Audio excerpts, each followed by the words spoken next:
लेकिन मुझे बताइए कि भाई फाइनल इसमें फाइनल कलम किसकी चली? सुप्रीम कोर्ट ने सरकार से कहा सरकार बनाए, सुप्रीम कोर्ट ने सरकार से कहा या यूजीसी से कहा? इसमें पार्लियामेंट्री कमेटी की का कब इसके अंदर आना होता है, कब इसमें सरकार इन्वॉल्व होती है, और फाइनली तो यूजीसी के हाथ से निकला। मतलब हर तरीके से यूजीसी का ये फैसला है। और जो एचआरडी मिनिस्टर के अंतर्गत ऑटोनोमस बॉडी है, पार्लियामेंट्री कमेटी तो तमाम तरह की सिफारिश करती है। कितनी सिफारिश को माना जाता है? वो उस रूप में नहीं है।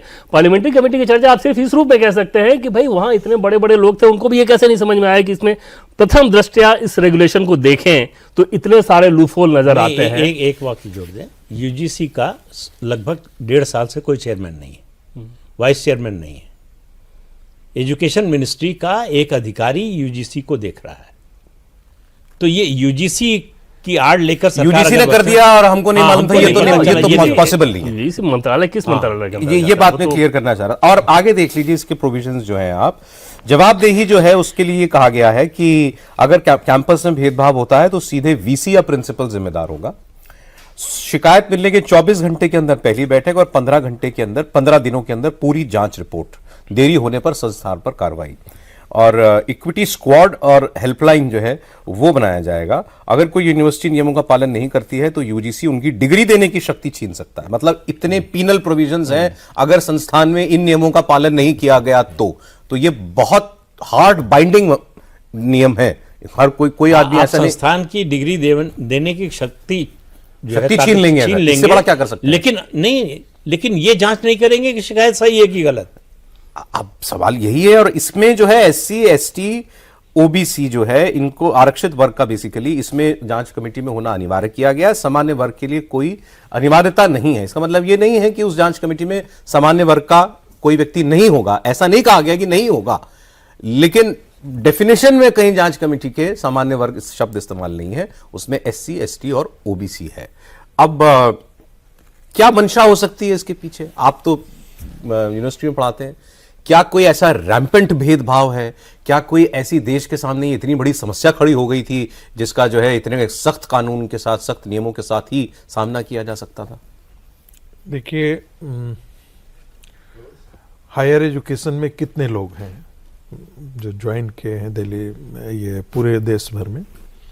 तो वो आंकड़ा आपको मिलेगा 4.4 मिलियन, यानी 4.5 करोड़ के आसपास। 4.4 तो 44 लाख हो गया सर। नहीं 44 मिलियन। ओके, ठीक। 4.5 करोड़, 4.5 करोड़ के आसपास इतने बच्चे पढ़ रहे हैं कॉलेजों में, यूनिवर्सिटियों में, सारे टेक्निकल इंस्टीट्यूट वगैरह। हायर एजुकेशन, हायर एजुकेशन का मतलब हुआ कि जो ग्रॉस एनरोलमेंट रेशियो है हमारा, वो 28% के आसपास है भारत में। और उसमें से भी 28% जो ग्रेजुएट ज्वाइन करते हैं। भारत के पूरे जो 10th क्लास में से छट करके ग्रेजुएट से ऊपर 4.5 करोड़ बच्चे पढ़ रहे हैं। 4.5 करोड़ पढ़ रहे हैं।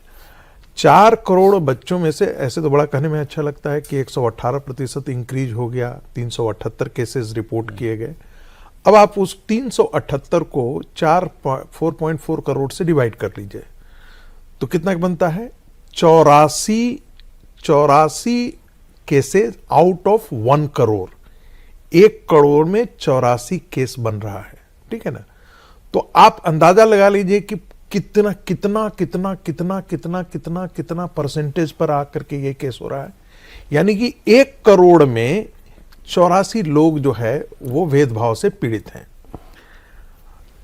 अब ये दुनिया का कोई सिस्टम यदि आप ले लेंगे तो मुझे लगता है कि इतना आंकड़ा आपको मिल जाएगा। दूसरी बात, इसमें कोई दो राय नहीं है कि फॉर्मल जो सेटअप होता है, 2 हिस्सों में आप बांटिए एजुकेशन को। एक तो फॉर्मल सेटअप हुआ, यानी कि जैसे हम क्लास में अपने बच्चों को पढ़ा रहे हैं, हम उसका इवैल्यूएशन करते हैं। मुझे लगता है कि वहां ये स्थिति भेदभाव नगण्य के बराबर है। मैं फिर आपसे दोहरा रहा हूं। लेकिन जो इनफॉर्मल सेटिंग है, जैसे हॉस्टल में रह रहा है या पीयर ग्रुप कैंटीन उंटीन में बैठा, तो वो जरूर बातें करता है। इस प्रकार का सूचक शब्द वो निकालते रहते हैं। टीचर स्टूडेंट के बीच में नहीं होता ऐसा। टीचर स्टूडेंट पर तो मैं तो कह रहा हूं, चूंकि मैंने तो जीवन में ऐसा किया नहीं है और मैंने पूछता भी रहता हूं, तो मुझे ऐसा महसूस नहीं होता है। हो सकता है ये केस दिल्ली यूनिवर्सिटी का हो, स्टेट यूनिवर्सिटी में कुछ और बात होती होगी, मैं नहीं कह सकता क्योंकि स्टेट यूनिवर्सिटीज का मेरे पास मामला नहीं आया है। बट दिल्ली यूनिवर्सिटी में मैं जहां पर पढ़ा रहा हूं उसमें हमको ऐसा दिखता नहीं है। कोई हो सकता है डेटा लेकर के आएगा। तीसरी बात जो महत्वपूर्ण है, इससे कोई इनकार नहीं कर सकता है कि इनफॉर्मल सेटअप में ऐसी चीजें होती नहीं है, लेकिन यही बात सवर्णों पर भी लागू होती है। सवर्णों के खिलाफ भी इसी प्रकार की टिप्पणियां होती हैं, गंदी गंदी टिप्पणियां होती हैं, लेकिन फिर वो कहीं जा नहीं सकता।